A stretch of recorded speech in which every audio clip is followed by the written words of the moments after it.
plus years at the college level, I've never coached a player that has led the nation in rebounding. It's a tremendous honor, and it's something that is super hard to do. I wouldn't be able to get as many rebounds without the team being there. They got to help clear everybody out the way, and then me, I just go up there and get it. If I can't get it, then they'll be there to take it too.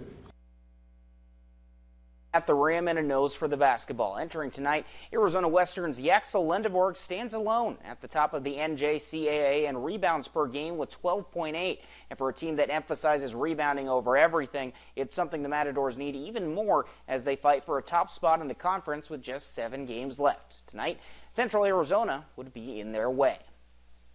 Be tough, be physical, dominate. We got to have a huge bench energy on that bench. Let's go. Come on. Big game for the Matadors, trying to hang on in the standings. Central Arizona in town, looking to ruin the night. Early trouble for the Matadors. Ball gets tapped out to Chandler Burnett, and he buries it for 3. His second right off the tip to put the Matadors in a hole. But Marquise Williams, looking to answer the drive inside, and the lay-in with the left gets a dub on the board. Couple trips down the floor later. We're talking rebounds earlier. Here it is on display. Lendeborg pulling it down off the miss, fighting through contact for the lay-in. Matadors are hanging on in this one. Later in the half, Lendeborg, he's going to swing it out to the corner for Marquise Hargrove. Hargrove, money from three-point land, 3 of his 27 on the night to put the Matadors up by 4. Minutes before the half is over, Matadors in transition here. The nice bounce from Williams to Butts, and then the little flip at the rim for Lendeborg, who brings the house down. Matadors took a 6-point lead into the break, and it would remain a close game, but they would pull away in the final minutes to hold on for an 86-76 win for their 3rd straight. Lendeborg pulls down 12 more rebounds in the process. Now to the women's game, the Lady Matadors getting loose on the dance floor. They're looking to avenge a loss last month after they blew a 14-point lead to Central is what I'm trying to say. Look at Crystal Asen here, though. The nasty crossover and drive to the bucket high off the glass for 2 to open the scoring. A couple trips later, here's Lima Okada. Nobody near her. She says, I'll take that. She's going to bank this one in to extend the Lady Mats lead. Vaqueras looking to answer. Mia Ross pulls it from 3, and she will hit to keep it a close game. Lady Mats, though, they're going to start to pull away. Here's Eisen trying to find some space. Kicks it to the corner for Maddie Zugna, and she is pure from the baseline. Then here's A-Dub in transition. Rosa Revueltas. She just checked into this one, but she is already hot from outside. She nails the 3. That forces Central into a timeout. The Matadors would take a 19-point lead into the half, and they would roll for a big win on their home floor. Their final score, 71-33.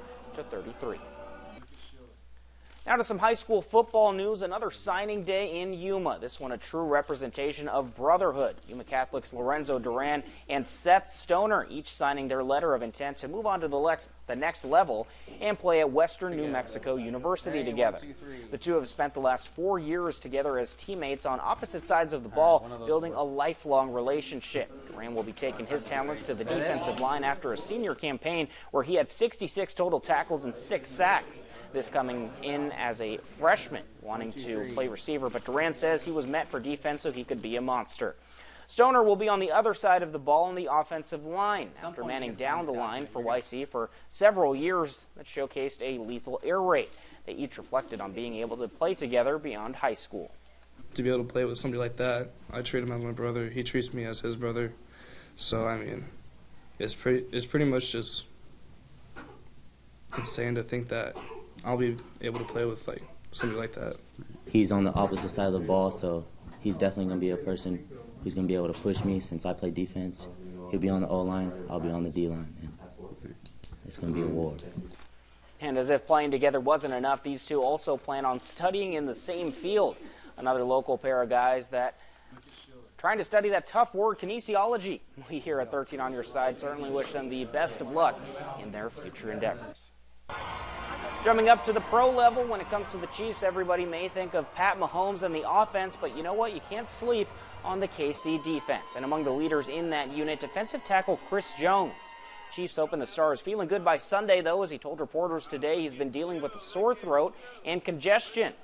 Jones among the best of the league at finding the quarterback, as he had a total of 15.5 sacks during the regular season.